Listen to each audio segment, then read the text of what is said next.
Selamat pagi, selamat petang dan selamat malam Encik. So hari ini saya akan introduce sikit macam mana nak guna produk saya lah.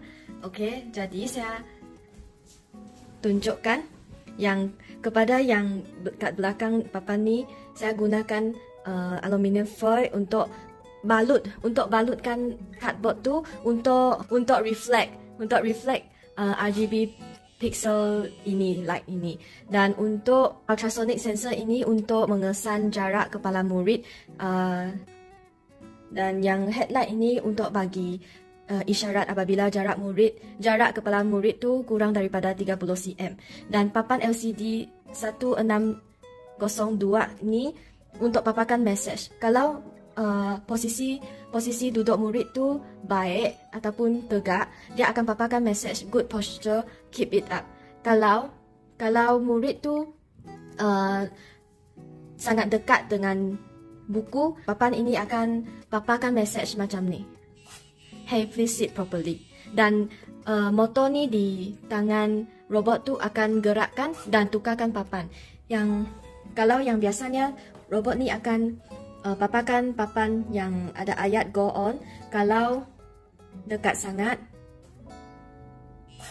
dia akan tukar kepada please focus on your work.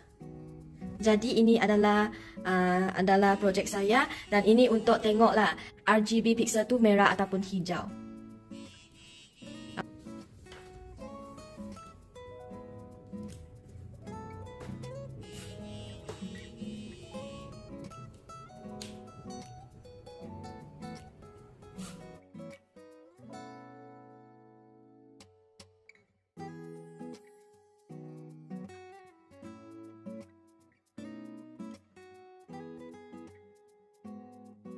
Jadi Encik, saya menilai projek saya adalah dapat berfungsi dengan baik lah, sebab ultrasonic sensor tu dapat berfungsi, papan LCD 1602 tu juga boleh berfungsi, dan saya berasa projek saya okey lah, keseluruhannya okey.